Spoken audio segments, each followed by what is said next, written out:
At the beginning of man's entry into space, it was uncertain how we would react to spaceflight. We also did not know if we could survive the weightlessness or even if we could work in space. The human body is a very complex piece of machinery which relies on several subsystems to perform its functions.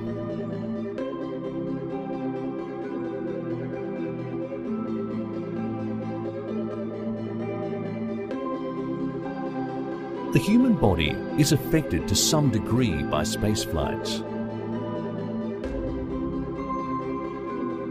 The most dramatic change occurs immediately after we become weightless.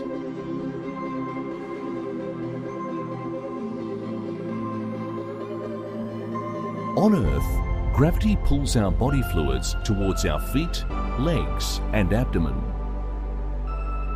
However, when we enter space, the fluid in our body is no longer pulled down towards our feet, but shifts up to our chest and head.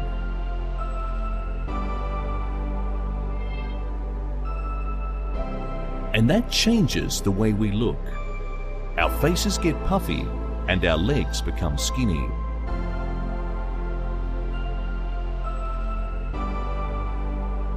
After some time, the astronauts adapt somewhat to this fluid shift. However, their bodies remain in this altered state until they're back on Earth. It does not affect the everyday activities that an astronaut must achieve.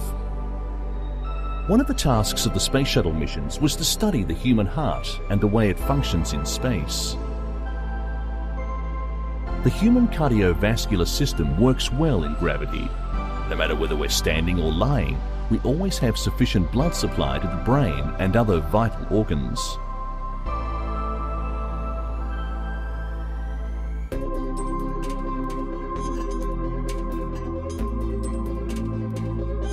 But when we go into space and take our hearts out of their normal environment, some strange things happen. The upward shift of fluid in the body tricks the heart and its sensors into believing that there's an increased blood supply. So the heart tries to compensate. First, the muscle structure of the heart compensates by stretching so that the heart can hold more blood. When this happens, other body systems tell the kidneys to eliminate what appears to be excess fluid. When the astronaut returns to Earth from space, gravity pulls much of the blood back to the legs. Now there's not enough blood to go round, and in some people, there is a feeling of lightheadedness until the body manufactures more blood. Before departing Earth, astronaut Drew Gaffney had a catheter inserted into his heart through a vein in his arm. During the first few hours of flight, when the fluid shifts occur, they were able to measure the central venous pressure near Drew's heart. The experiment showed that he experienced a much more rapid fall in central venous blood pressure than was predicted.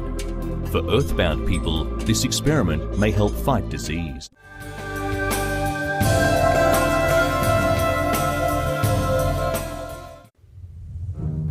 The International Space Station might be a technological marvel, but it doesn't offer the comforts of home. Because this is a concentrated universe where living is anything but easy. Space is limited, putting great pressure on the astronaut's body and mind. Muscles waste, and the atmosphere is claustrophobic. When manned deep space missions become a reality, it's only going to get worse. And scientists are looking to the animal kingdom for answers, specifically tracking down the mechanism that allows them to hibernate, an ideal condition for astronauts traveling for years through space. At the University of Pavia in Italy, a research team is conducting hibernation experiments on behalf of the European Space Agency. Professor Biggio Guerra and his colleagues have been able to create a hibernation-like state in cell cultures using a synthetic molecule called dadle, which has opium-like properties. In a nutshell, the team have found how this molecule reduces the energy consumed by the cell and basically puts it to sleep. But this may only be the beginning.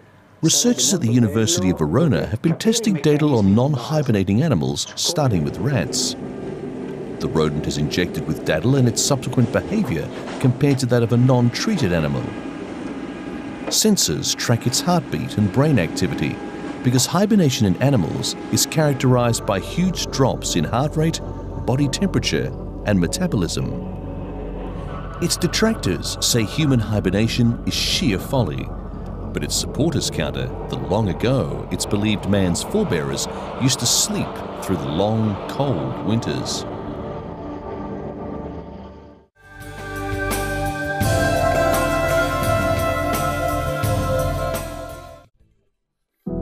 Using some spectacular footage from the Voyager craft 1 and 2, we can take a fresh look at the planet Jupiter.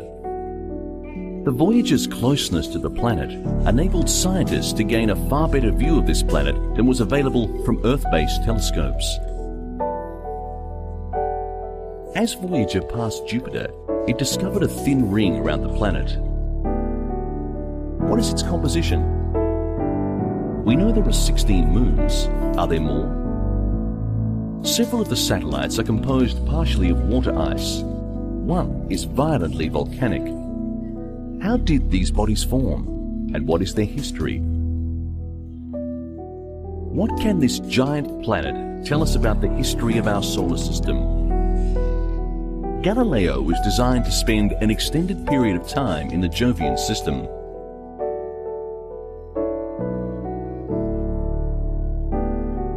The spacecraft would release a probe to fly its own trajectory to Jupiter. The orbiter was then targeted to its first encounter, Io, a moon known to have very active volcanoes.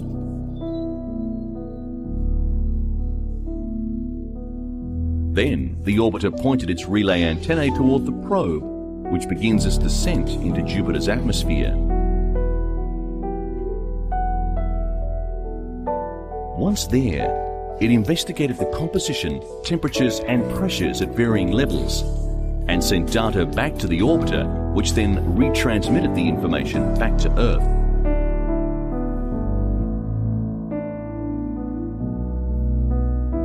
The orbiter looped through the Jovian system, measuring and observing the giant magnetic field and plasma, as well as the intense radiation that surrounds Jupiter, while performing closer studies of the moons. A combination of closer encounters and advanced instrument technologies gave Galileo much better definition of surfaces than ever before. Based on analysis of the Voyager data, the Galileo spacecraft was much improved for the task of examining Jupiter. In particular, Galileo had an entirely new device for mapping in infrared. It is called a near-infrared mapping spectrometer, which is rather like a Landsat device giving us images of many different spectral bands. The scientists on the Galileo project used these images to map composition on the surfaces of Jupiter and her satellites, including the characteristics of Jovian clouds, and to find out where there is ice and other geographic features on the planet's surface.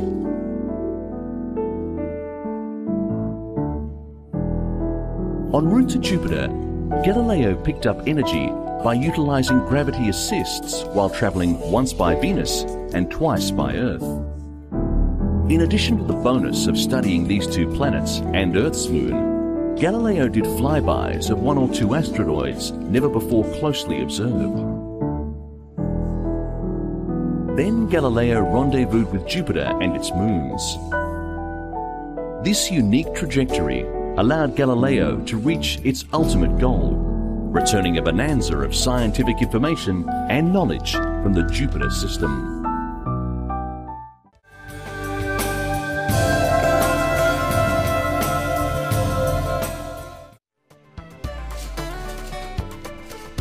Scientists at the University of Leicester's Space Research Centre are using technologies developed for space research for much more practical biological and medical use.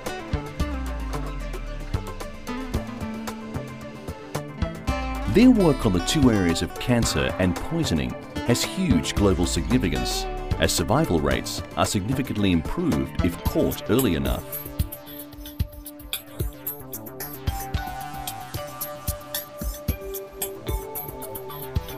Though based in the Midlands in the UK, the Space Research Centre has collaborative partners from all over the world.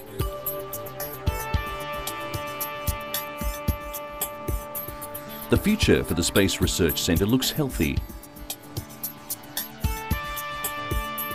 Its scientists will continue to work with their global partners on innovative medical advancements and are confident that the next 40 years of space travel will be as wondrous for mankind as the last.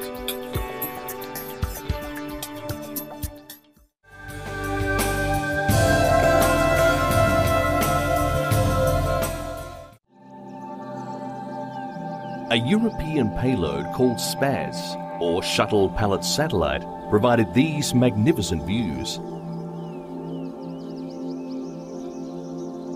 It's a unique reusable space platform built by a West German aerospace company. In addition to having film and TV cameras mounted on SPAS, 10 experiments belonging to the West German government, the European Space Agency and NASA were on the platform.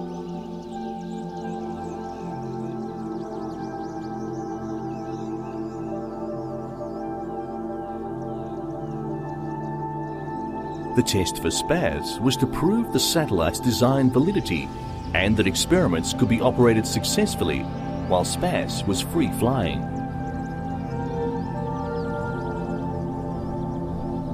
NASA wanted to show that the remote manipulator system could handle the 2.5-ton payload. The orbiter's ability to station keep with SPAS was also demonstrated.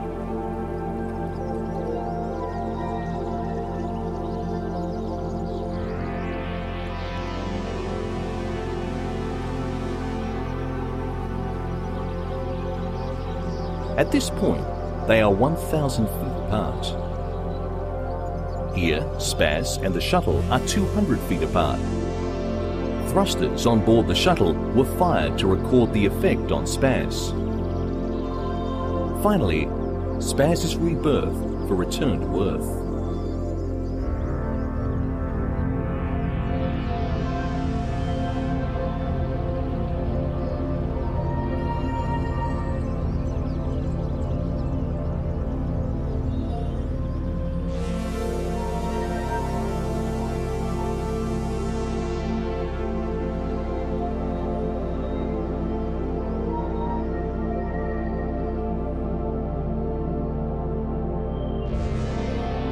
The shuttle crew also deployed 2 communication satellites, a Canadian satellite for pay TV operations and an Indonesian satellite to help with telecommunication services to the island's many remote locations.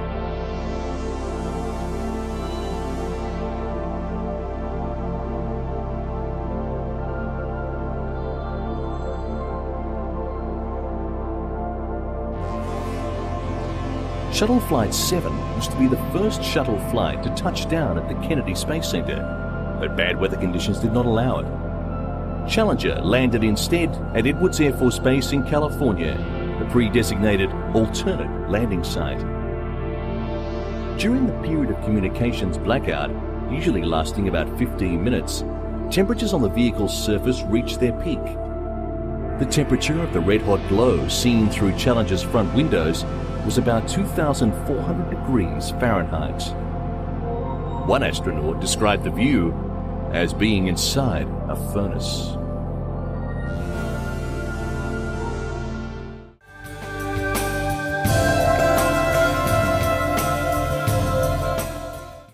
$4.5 billion years ago, the planets were solidifying and undergoing a period of intense bombardment. The surface of Mars was no exception. 4 billion years ago, the surface was fractured and the planet was probably warmer and wetter. As time evolved, water filled these cracks, and the solutions may have resulted in the globules seen in the meteorite you're about to see. As the carbonate globules were growing, there was probably a presence of a microbiota. As the carbonates grew from the solutions and filled the fractures and voids, they began to entrain these organisms. We know this from the isotropic chemistry of the materials. Then, Mars went through a period of becoming colder and drier.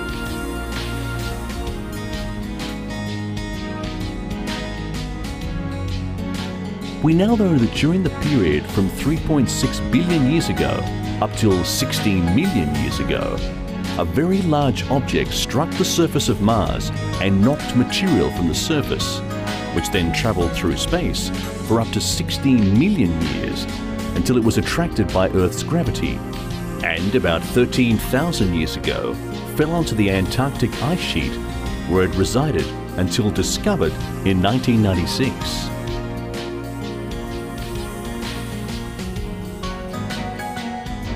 A joint science foundation for the collection of meteorites, supported by NASA and the Smithsonian Institute, brought the sample back to the Johnson Space Center, where it was cleaned and processed.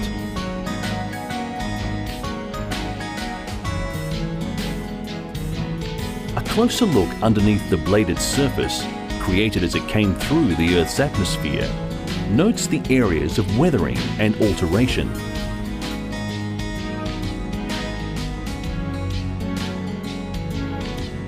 As we look closer at the spot magnified many times, thanks to Monica Grady from the British Museum, we can detect the carbonate globules with their black and white rims. These are 250 microns, or approximately 5 times the diameter of a human hair, and point to the fact that billions of years ago, life in some form did exist on Mars. The equipment used to ascertain the information on the meteorite is so sensitive that it's able only to view 1,000 molecules at a time. An infrared laser hits the sample, causing it to heat up and evaporate. This produces a plume of gas cloud. Then the ultraviolet laser excites some of the molecules that can absorb it, producing ions which are picked up by the detector. The process is repeated to produce a map of the sample. By detecting the arrival time of the ions, the weight of the molecule is measured, convincing scientists of the first organic molecules from Mars.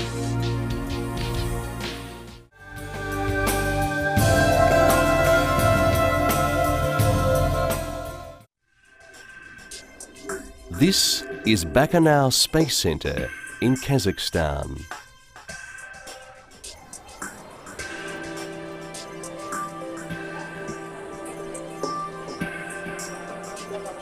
American millionaire Dennis Tito and 2 Russian cosmonauts are shown here arriving at the Space Center.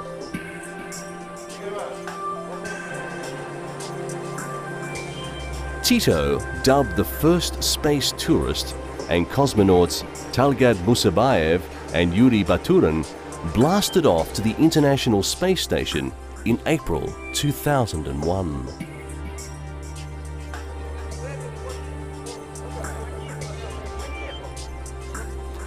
The 3 men arrived at the Bakanal Space Center as final preparations got underway ahead of the launch.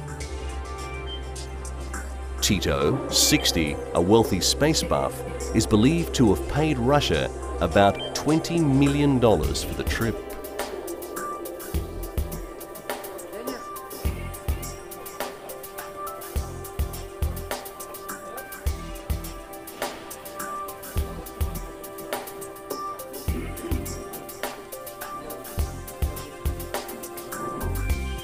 NASA had expressed safety concerns about Tito's flight, saying the Californian was not adequately trained and might prove a distraction to the crew.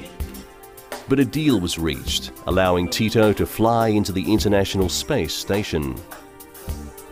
The deal would essentially mean neither Tito nor his family would sue NASA if anything went wrong, and it would also require he paid for anything he broke, according to sources close to the negotiations. Tito had originally planned to travel to Russia's Mir space station, but the government was forced to dump the first Russian space station due to lack of funds.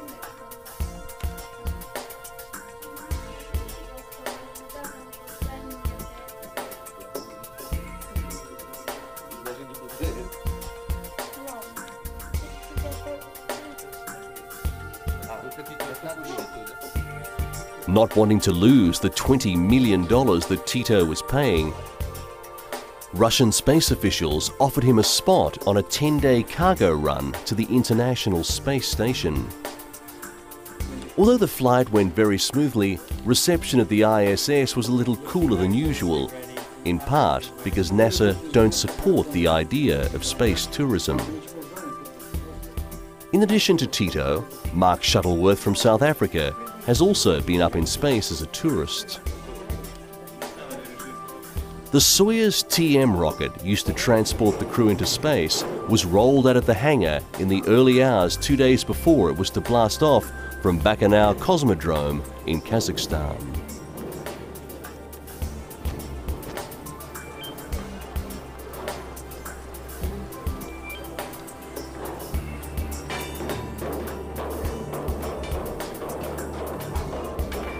The rocket was to take South African Shuttleworth, Russia's Yuri Gudzenko and Italy's Robert Vittore to the International Space Station.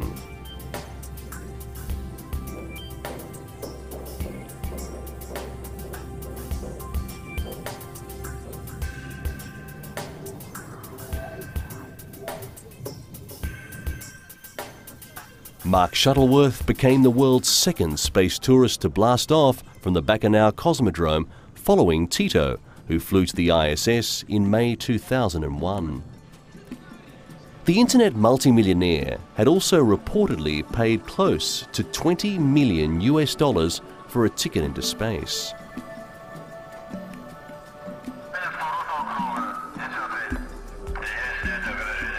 Shuttleworth was not just a tourist, he also carried out a scientific program.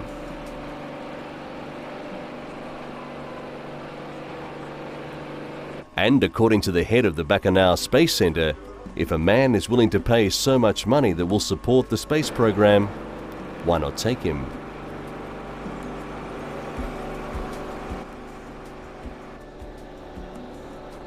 Shuttleworth spent 8 days at the space station alongside Russia's Yuri Gudzenko and Italy's Roberto Vittore. Vittore, who was selected for the flight to the ISS by the European Space Agency, became the first Italian to fly into space aboard a Russian rocket.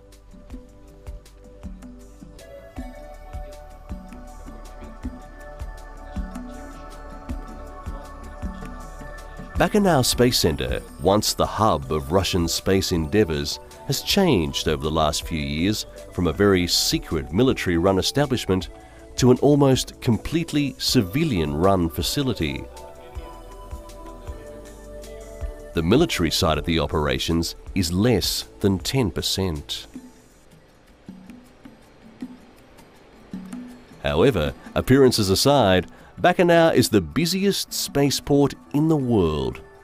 After the Columbia disaster, they provided the only support rockets for the International Space Station.